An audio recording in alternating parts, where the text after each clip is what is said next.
السلام عليكم ولا لقى علي. وعليكم السلام سيد عسل. ولا لقى علي ما شيخ رصاد نحن يوم هل كان باللقو قريي شيخ الميت كي سوا كان ماشي لقى لي ولا ليال هل كان لقو قريي waa kana halkan calaamadan waa calaamada qofka la dilo lagu xiro sad u jeedaan waa kana walaalayaal waxaan taaganahay meeshii lagu qariyay albaabkaas aan ka soo galnay sad u jeedaan dabcan albaabkan ay ka soo galiyeen Soomaa albaabkan ay sheekha ka soo galiyeen ad u jeedaan wadadiina wataas dabcan waana kana halkan taaganahay waa kana caadi ya caadi waa magaca waan sheegayna joogtid ha waan ku sheegay sheekh carab hogaamiyada soo istaag دومنا سيستاك تذكر جاليات هذا حكومة حق به سيستاك شيخ لا يستاك ما نصوت الكتب سيستاك هذه دومنا عندكم برات سلسة شيخ عرب وحكي مقالة سي منيابلس قبل كاسي من صوته عبد الرزاق حاشي أو شيخ آد سود دوايين وكان شيخ عبد الرزاق حاشي ولكن وشيخ آد كسود دوايين حق يعني أما قرابنا ما أهلنمو أما حق مسجد كبا لما ملي أكحيين كسها وكان marka shacab barsaaq bal faahfaahin ka bixi walaal waa kan baabuurka raas galiin Soomaa waa kan baabuur saad u jeedaan taayirada waa u jeedaan khasab baad moodaa in uu galiyay waa kan amal dhiiqo aha fiir meesha la galiyay sheekha waa u jeedaan baabuurkii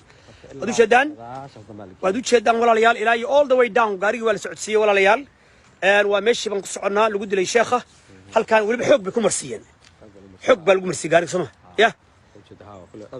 يا حب بالجمسي واحد مدة إنه دقالة ما يبد مدة. كاريجا حل كان بالجيال يري. يا. ميتكم ملهم بيال. ميتكم ملهم بيال. يا. قاري حق لك جاي. صح. صح. هل كان سكر مستاج. صح. لكن ميت واحد مدة إنه صاقل كشيء. ملهم بالك إنه صاقل كشيء بقى.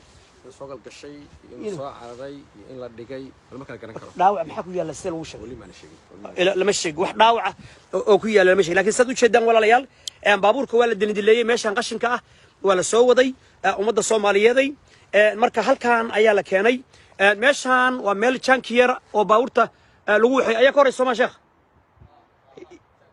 كان كير بكوريسه هل كان ميل كان كير أي كوريسه شدان صومالي دي أي درس له marka walaalayaal ilaahay ha u naxariisto walaalkeen halkan baa la keenay oo waliba aad moodid xoog in lagu soo galiyay baad moodaa si khasab in lagu soo galiyay saad u jeedaan ayaad moodaa sababta baabuurta halkan saqiyaas caadi ay u socon kartaa waa tana meesha jiqda ee lagu dilay walaalkeen sheekh maxamed xasan allah u naxariiste baabuurta halkan baa la soo gashay walaalayaal all the way down meesha cilada ah ilaahay naguma keeno laakiin qof fahmaya male waa meel wel banaanid waa dad qorshaystay weeyaan شيخ ميت كيسان هل كان بالجهلي طبعا هل كان بالجهلي وطا قبتي لقدري ولكن الشيخ محمد حسن